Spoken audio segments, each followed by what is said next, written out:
Lady or gentleman, thank you so much for joining me on another episode. If you're new here, karibu sana, I'm your host, Rozitta. So before I get onto today's episode, I want to give a shout out to my sister whom I'm wearing today. How do you guys think I look like today? Do you like my outfit? All this was made by my sister Gloria. Shout out to her. Find her on Instagram at _Gloria Paul. And if you like what she did, come on, you can reach out to her. So thank you so much, Gloria. I look amazing. I definitely feel amazing. Thank you so much.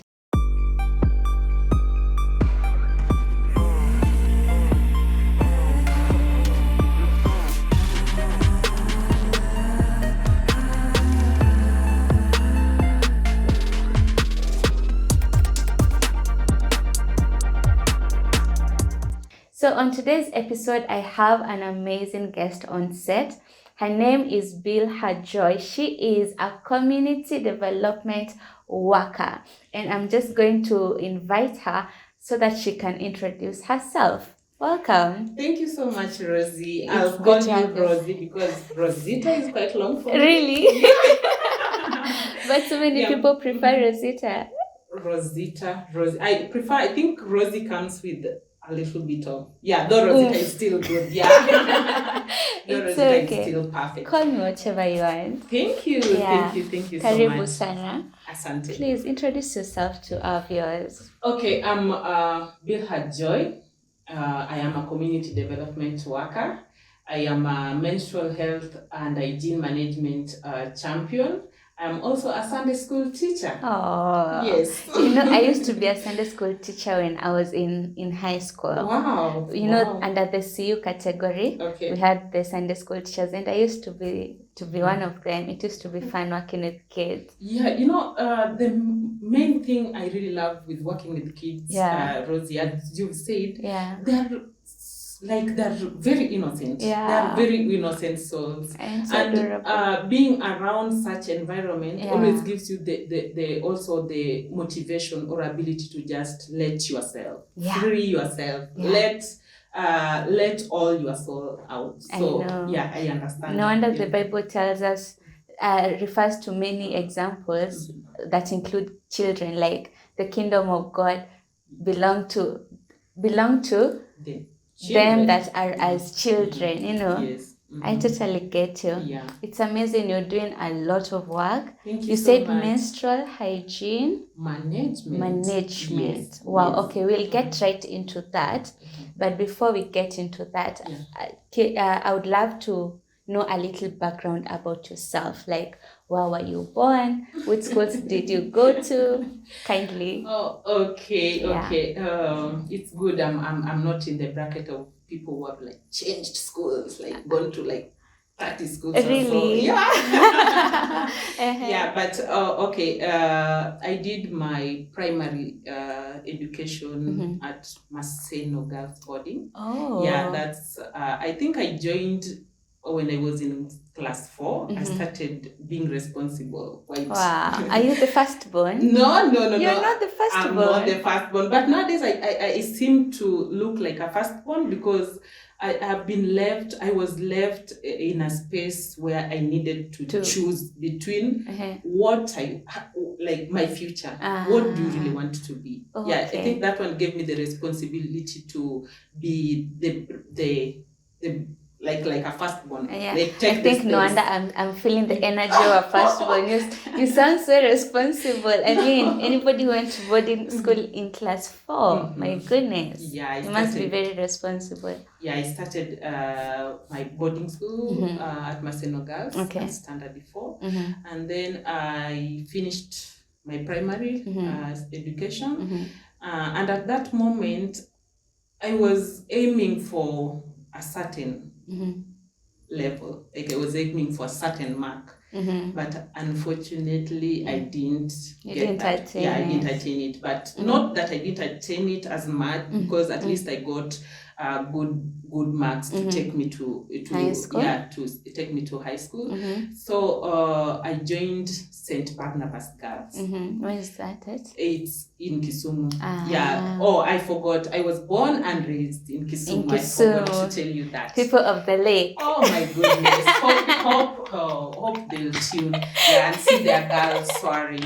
Yes. Yeah. Yes. So I was born and raised in Kisumu, just from a humble background. All right. Yeah, and after primary, I joined St. Barnabas, where we also had to be disciplined because it was mostly a Catholic-sponsored school. Oh, so I feel working you. with sisters. I feel you. Yeah. I went to a primary school that's very Catholic, so I totally get you when you say that. Yeah, that was the environment that just coming from a boarding school and then going again to a boarding school. Yeah. So after, when I got into my high school, I was like, I really need to now find myself. Wow. Because the marks that I got in primary level kind of like slowed me down, kind of like it made me think that maybe will it be okay after this? But okay, they were not that bad marks because it was above the 300. But it was not the level that I saw myself. I wanted. So when I went to high school, you know, being admitted to high school, and you get that those people who maybe got 400 marks, 390, but you are. Were you comparing yourself? No. I was not comparing myself as such. But you know, the atmosphere, the atmosphere in Form 1, like everyone, the first few months. Yeah, everybody is about the marks. It's always marks. What's wrong with Form 1? I mean, I totally remember the same thing, because even in my high school, the first time it's, how many marks did you get? I got this. It's always about the marks that you got. Exactly. And people forget that your marks have already gotten you to that school. Forget about the marks and move on. Exactly. You know? Perfect. Oh, you see, I get you. So it's always about marks. And these marks things always makes people also to divide themselves according to groups. The 350 group, the 4 or 5. So for people maybe like me and other people who maybe came with 200 marks, they were maybe feeling like, which group should we join? Feel you. Yeah, so I said at that moment that I really need to do something. And I think I picked up myself. Wow. And rejected pushed myself beyond limits. And it's good by Form 2, around Form 2 or Form 3, at least I was topping my class. And it's good, I at least I went like that, and then I got quite good grades to take me to university. Congratulations. Thank you so much. And that's when I joined Masai Mara University. What did you pursue? I did community development. Actually, before, when people were doing the selections of the courses and all that, I really tried to get myself not going to Narok. You don't want to school at Narok? No, Narok was not even... It wasn't in your mind? It was not in my mind. I wanted to go and do nursing at Moi University. And I think all my selections was, Moi University. But you know, Moi and Masai Mara. Masai Mara was a constituent of Moi at that time. And I think the majority of the groups that remained were transferred. But nowadays I look at it and say... God has a It was divine. It was divine. God led you to the path where He needed you to be on. Exactly. Amazing. Yeah, I don't regret being in Narok, going to Masai Mara University. Okay. Yes. So you enjoyed doing community development as a course? Yeah, exactly. I think because I've told you, first, I wanted to do nursing. I just wanted to be out there helping people, maybe health-wise. But I didn't know that maybe you can find that in community development. Because at that moment, I didn't also know much about the course. I just knew, okay, we are just going to be taught. I'm going to the university. That was all. Wow. Yeah, I'm going to the university. Okay. But as we started learning community development and all that, I realized when I was in my third year that actually this one, I think I'm one of the few youths who got themselves aligning with what they are passionate about. Yeah, because nowadays you find, Rosie, that majority are just doing courses that parents wanted, and they are not thriving in those courses. They are just doing them for the sake of getting the certificate, and they get what they want to really pursue at a very late stage. Which is true. Another problem. It's for unfortunate. The youth. So you found your path quite early in life, and did you start pursuing community development immediately after graduating, or how did your journey begin up to where you are now, right now? Okay. My journey, I was doing community development, right, as a course. Yes. But until third year or so, I didn't actually, I was not practicing. Or I knew it was passion, but I didn't let it come out at that moment. So my journey began back in 2016. 2016. Yes, 2016 December. Yes. When I was staying with my sister here in Nairobi, and at that moment things were not that good. Financially? Financially, all around, financially, especially financially. So I was in Nairobi, and there are always these long holidays for the universities. So I during that long holiday, I was selling milk for my sister. She had a shop somewhere. And at that moment, I really used to enjoy doing that, waking up in the morning, just opening the shop and selling the milk, interacting with the customers and all that. But I did that for the 3 months that we were for long holiday. And then after that, it happened that we were also, we had a strike before the long holiday. At your school? At our school, at Masai Mara University. So immediately the 3 months were almost over. We got memos. We got new updates that our group was the one which was involved in the strike, and we were added another 4 months at home. Oh my goodness. Yes. So I was like, no. Okay, I love doing this for her and maybe just passing time. But deep down I was like, Rosie, I need to do something. I don't want to extend the 4 months again just selling milk. So that's in December. That's when I decided to now travel back to Naro. And traveling back to Naro, it was a season where people were celebrating Christmas, people were celebrating the New Year. And at this moment, I went back. But Narok again, with the holidays, students are not around. And majority of the families are also not around. They've gone, they've traveled up country, maybe to be with their people and all that. So I found myself being like a prodigal daughter, not squandering the gifts of my parents. Not actually squandering the gifts of my parents because there were no gifts given to me at that moment. But I was living as a prodigal daughter in that I was alone. I didn't want to go home. And I didn't also want to come back to Nairobi because of the situation at hand. So I found myself living in a plot alone. For those who know plots, for those who know estates, people call them different. So I was there alone within that moment. I was just received by the caretaker, those who got the plot on the first day, but unfortunately he also went to celebrate the festive, the holidays with their families. So I was left here alone. And it was risky, but I had to because I don't want to go home, and I don't want to come back to Nairobi. So what were you doing? I was just like sleeping. Yes, because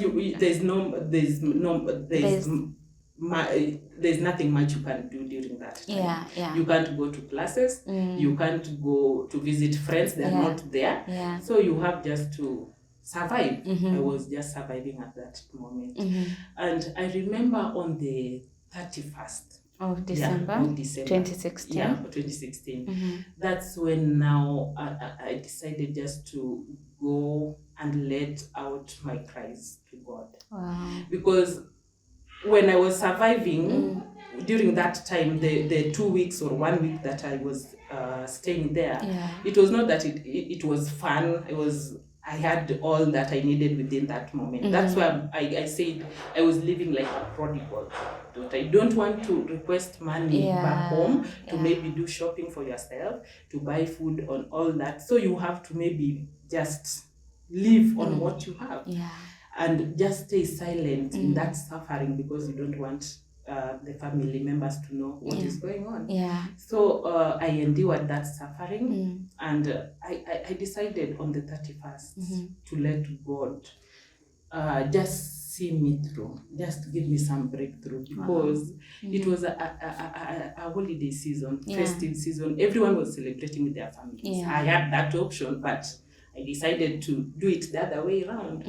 So on the 31st, I just wept. I was most of the time I was sleep. I was like, okay, if you are not sleeping, then you are crying. If you are not sleeping, then you are crying, because I had a lot of questions that I needed to get answers, and not like from my parents, not from my friends. They were only from God. And so fast forward to at least when people opened. That's January, no? That's January.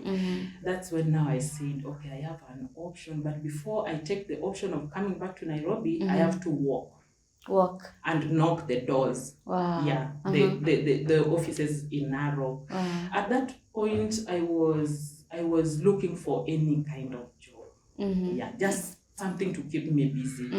Remember, this time I've not graduated, I've not finished school. We are still on a long holiday on our third semester. So that's when I started working. I worked like to various offices in Narok, be it a bank. I didn't even know what I was going to do in a bank. But the main thing I wanted to do is just, even if they can just give me something to do, even if it's cleaning or something. I didn't, at that moment when I was looking for something to do, I was not having community development in mind. In fact, when I was going to knock those offices and explaining myself to the managers or the HR, the people I was getting there, I think I only mentioned community development once. I was just like, just let me be even your grounds, among your grounds people. I was not mentioning even I'm in the university and all that. So I worked. Unfortunately, I didn't manage to get the job that instantly. But I thank God during it's always called the 11th hour, right? The 11th hour, after like 2 days of searching and walking and knocking doors without getting any feedback, I managed to get somewhere. At the 11th hour, that day I was actually saying, okay, I didn't want to go to Nairobi, but things, I have to just go back. But it's good. God came through at that 11th hour, and I was able to get an let me call it internship with an organization that I'm also currently working for right now. Really? Yes. What? So I got an internship, and I was put at I went and explained myself as I've been doing within the other areas, and it's good I was offered that chance, and I was told to sit at the reception. Now here I am, from selling milk to a reception. That's progress. Yes, it's progress, but it was kind of a new old adventure. Because I've never. Now, how will I be sitting there greeting, hello, Rosie, welcome to... I've never known that, and I didn't even know what receptionist entails. As for me, I was, okay, so I've been given a desk, and it's good, I'll do... So I started researching, what does receptionists entail? What do receptionists do? And within that moment, I think I just aligned myself to that role. until I forgot this part of community development. Not forgetting, like totally forgetting, but I was enjoying this part. Okay. Because I wanted to do it like a person, like myself. I wanted to do it like Joy. I didn't want to do it as Joy, the receptionist. I wanted to do it as Joy because I wanted to give that platform where everyone coming in always feel like they are seen, they are heard, and they are assisted wherever they are, with whatever they want. So at least that's how my journey began. As a receptionist. As a receptionist. How long did you work there? Actually, I'm still working there. Oh, you're still working there. Yes. But you had to go back to school. I had to go back to school. But remember, these ones were 4 months. So you worked there for 4 months? Yeah, 4 months. Went back to school. And then after 4 months, you know now when you've joined the corporate world, and now I started receiving some. You start getting small money. I tell you, my sister, you can drop out. Yes. I remember when I was told, when do you want to start? And I was offered, okay, I was not on payroll, but they said, okay, they'll give me some small stipend. And for the first time, I was holding 7,000. Oh my God. For me, I've never like hold even like more than 1,000 because I think the only 1,000 that I was holding was for shopping during schools and all that. School fees were being paid by my parents. I was only given the receipts. I've never like hold a lot of money. So and here you have 7,000. Now life. Can you imagine what you were feeling? Yes. Now I feel like, oh, I've made it. Yes, I've made it. With 7,000, I didn't even know. 15, 30 million? No, not now. This one. Yeah, so I worked there and they were giving me that small stipend of that amount. But as I said, I think I just got into this role. I just loved it. So I did it, and then after the 3 months, because I was also everywhere, I was not only at the front desk. I was assisting other departments. I was also in the kitchen, cooking for staff in case the chef was not around. So I was cleaning. I was all over. So at least they saw something in me. And they decided, when my 4 months were over, and I went to ask for at least some more time, they said, it's okay, you can just continue. And it's good that my workplace is not that far from the school. University. So I could just walk, go to class, come back, do my work as usual. So that's how someone opened for me the door.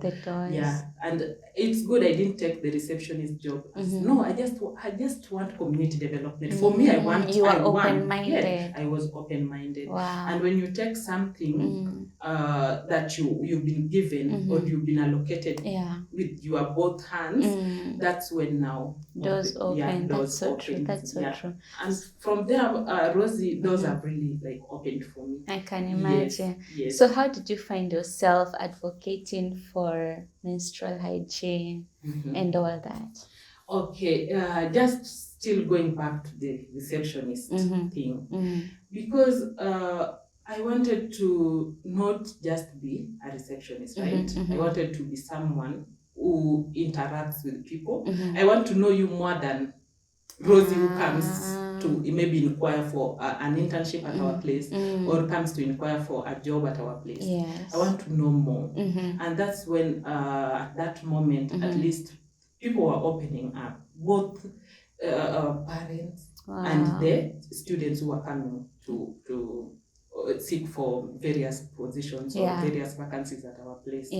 So that's when I decided now, if I'm giving a listening ear and trying to give people hope at that moment, how many of such are out there who need my assistance? And that it started with getting to listen to those who were around me.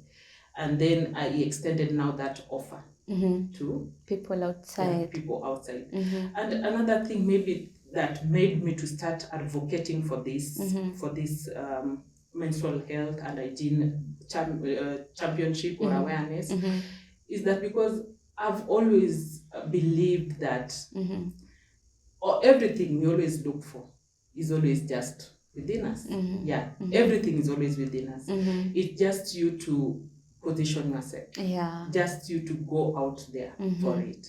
So that one also really motivated me. And knowing that, Rosie, your future is always on your hands.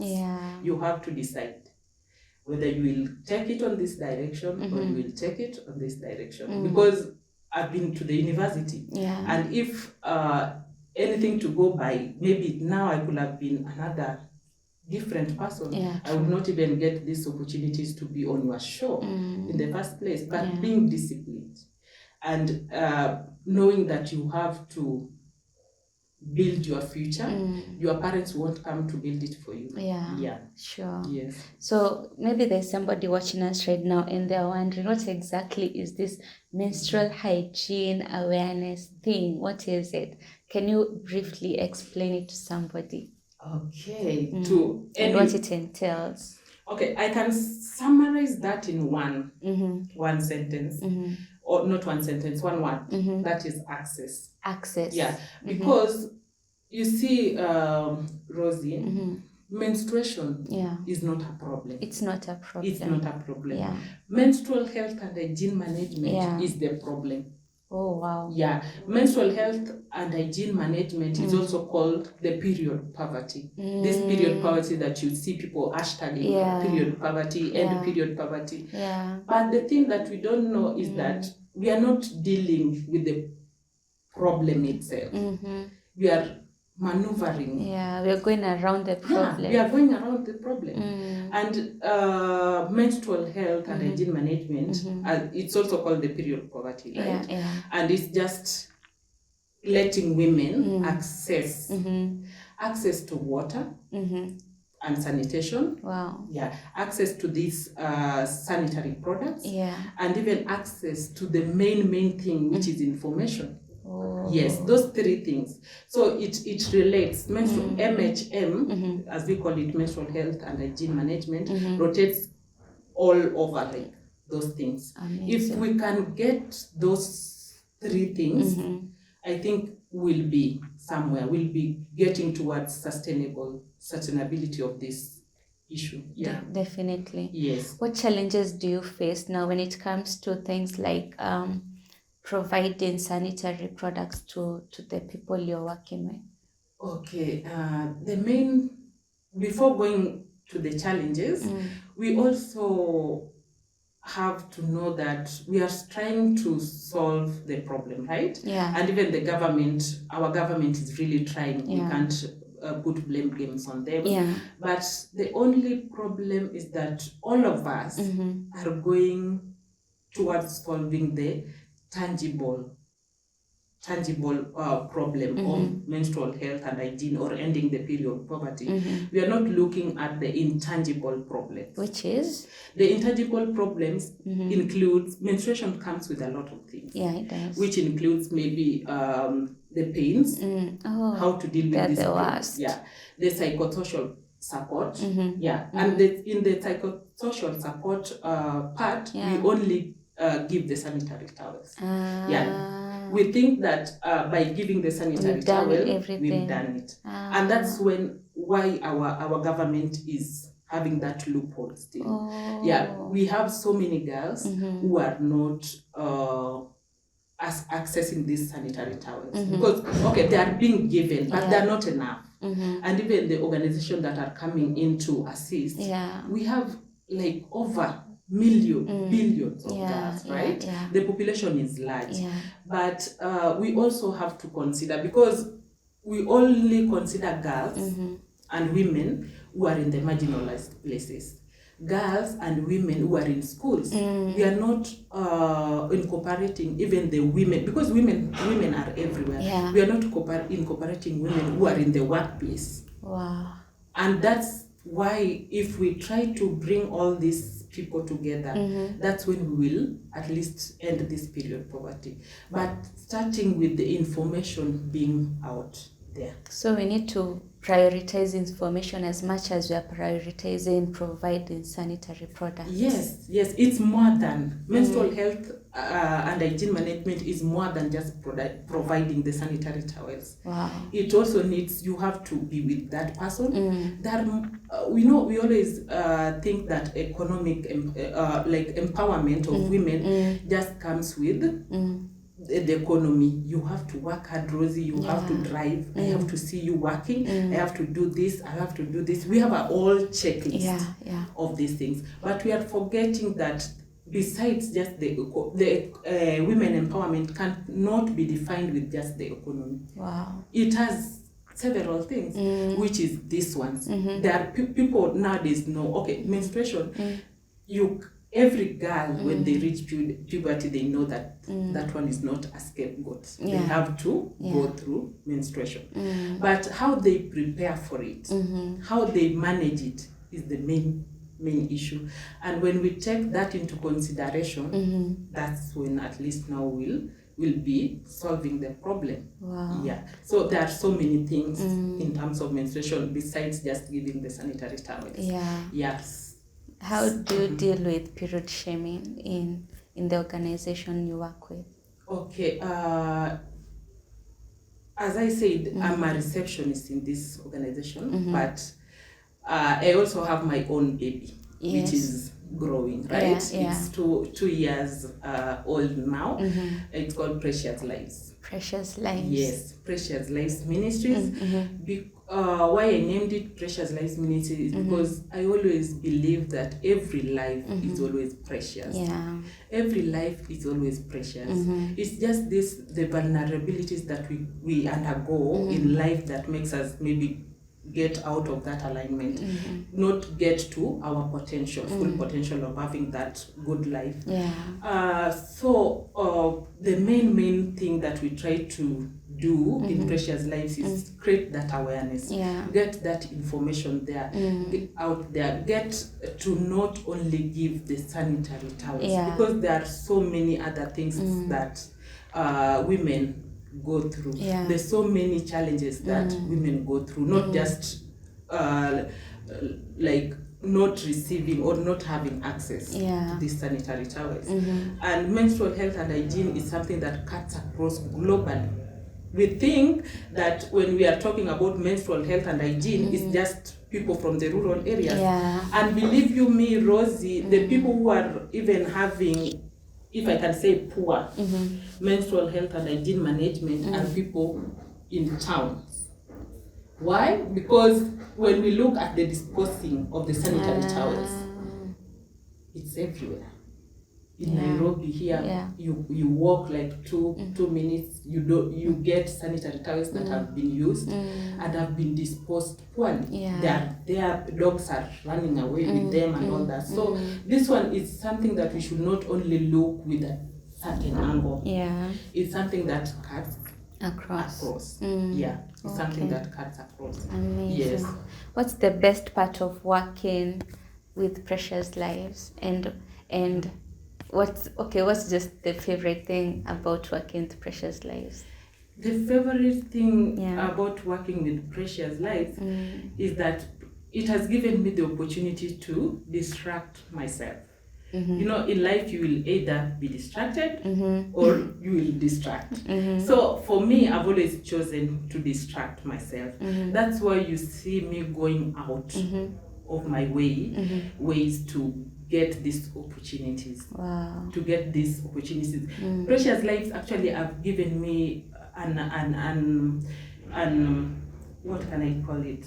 I don't want to call it an imagination, but through Precious Lives, I've seen that I can do all things through Christ who strengthens me. Let me now go to the spiritual part. Yes. But it has given me that confidence because I've seen young ladies like you, Rosie, who are going with like going outside the box to achieve them. And especially my aim is always in young ladies. Yes, the elderly ladies have made it, and we always look for them. We appreciate them. We appreciate their journeys too. But my zeal is always in this. The younger girls. The younger girls, not only the girls, but youths in general, the younger girls and the boys, because a community is made up of girls and boys too. Yeah, so I always see that and just say anything that you want to do, as long as you put yourself out there, you will get it. You'll get it. If you did it, you are doing this production all by yourself. I can also do it. Someone else can also do it. You've inspired us. You've motivated us to do more, to come out of our comfort zone. And that is what is killing majority of our youth. We just want to stay where we are.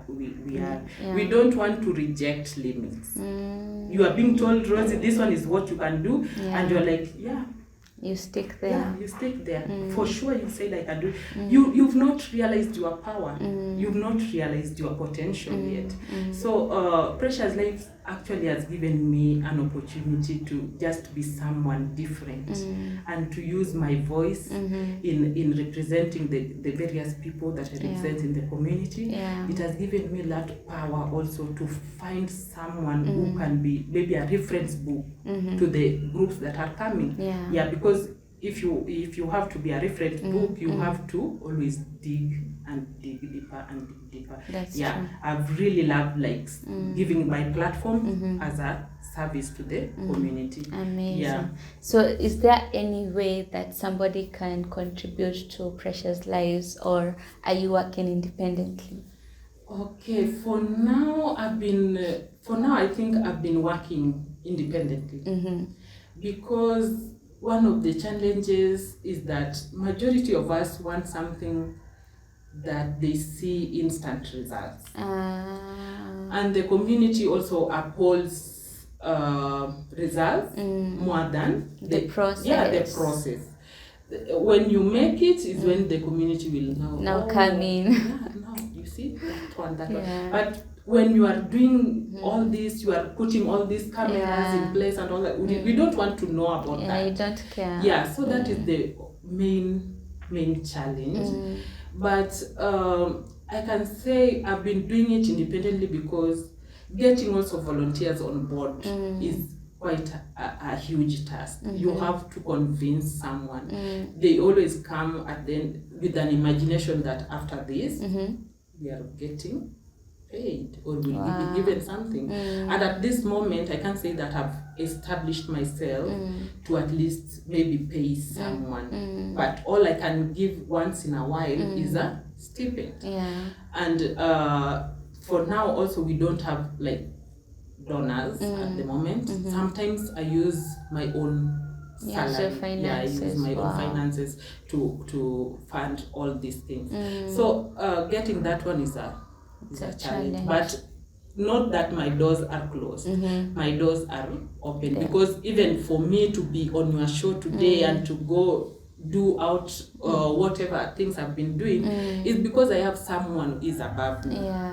God is there, but there is some people who mentor or coach me towards this journey. So my door is always open, whether you want to volunteer, whether you want to come physically and do the help us in the outreaches, you are always welcome. And maybe you yourself, you have that passion over helping someone outside, but you don't have the time. So we can use our time, but maybe you can give us your resources. You will still impact the community through us. That's why we are community development workers. We act as catalysts, we act as bridges.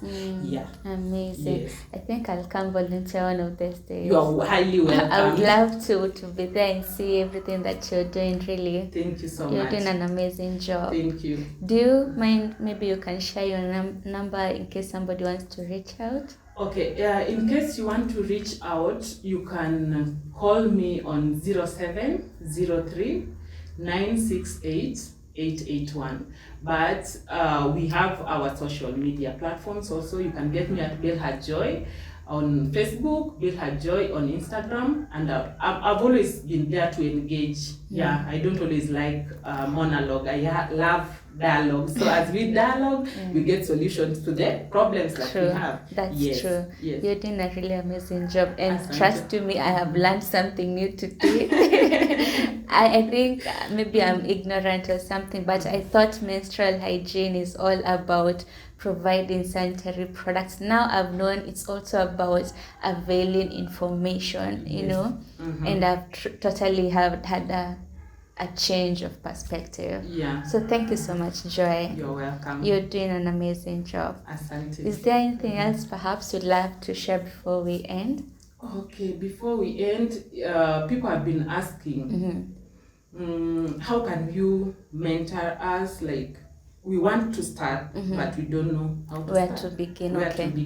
Yeah. But as I have said, I want to be the best reference book for youth who are looking forward to starting small. Because I believe in starting small, Rosie. Yeah. You can't always build a mansion in one day.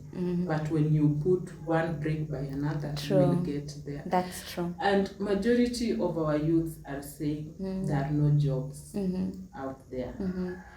Okay, what we like for instance, what I'm doing right now. How are you positioning yourself towards this opportunity, towards this job that you want to do? As for me, if any case, stories, obvious, every day stories are being made. People are telling stories. And in case maybe CNN or BBC will be looking for someone to tell the stories of menstrual health and hygiene, maybe in Narok, I will have positioned myself. I would have aligned myself to that opportunity. So let us not say, okay, there are no jobs out there. What are you doing? Wow. What are you doing? You've just thrown a challenge right there. Yeah. What are you doing as a person? What are you doing? Because we always have something to offer. Yeah. You don't say even me, I just did this, I've not even finished school. Or there is always something you can offer as a person. Wow. Yeah, you have a purpose in this life. That is why God created you. Yeah. So if you don't go towards this getting your purpose, you will just always be stuck. You will just always stagnate, and that's when now you will tell us, Kenya, you start saying those stories. Government. Yeah, but for me, I've decided to reject limits. Wow. I'm rejecting limits, and I'm going for what I know will serve the community and build also myself. Amazing. Yeah. So for those who are looking for mentorship in various areas, and again, Rosie, you have to get a mentor who aligns with what you have. Of course. Yeah, don't come to me, you want me to mentor you in business, surely, or you want me to mentor you in terms of this amazing set. Look for her. For me, just I'll mentor you in other things, but in other areas, you have to get a coach in this life. Yeah. True. Yeah. So also reach out to me and let us work it out together. Amazing. Yes. Amazing. Thank you so much, Joy. You're welcome. I've totally enjoyed hearing your story, your journey. And I'm just amazed that we still have young people out here who have such a passion for the community. Yeah. And I wish you all the best. Thank you so much. And I know someday our paths are going to cross again when we meet on the superhighway. And you'll be like, okay, this is how far you've come. I look forward to that day. Yeah. And I'm glad that you had this platform to share what you're doing. And I believe somebody out there will reach out. Thank you so much. Thank you so much. And that, just as you've said, I love talking. I think maybe I could have been given maybe some stages, maybe to do shows or something. I like engaging, especially when I'm around empowered women like you. I get myself. Wow. And that's why, that's why I was saying we need to hold ourselves accountable. I know for sure we'll cross paths. Amen. And I want to hold you accountable for the the things you said before the fact. Yes. And that's how life is. You build, an iron sharpens an iron. Yeah. True. So, and when women come together, Yeah. we change the entire world. Amen. Yes. So thank you so much, Rosie, for giving me this platform. It was a pleasure. Yeah. Karibu sana. Asante. I look forward to doing this again with you someday soon. Karibu sana. And Narok nitakuta. Kuja ukule nyama. Yeah, I'll kuja come. ukule nyama choma. It's on me. Yes. Thank you so much, Joy, even for Karibu coming sana. all the way from Narok just for this. I mean, I feel so honored and I really appreciate you. Thank you. So, lady or gentleman, that was Bilha Joy for you. You have heard her story. Such a young lady doing wonders out there, impacting community.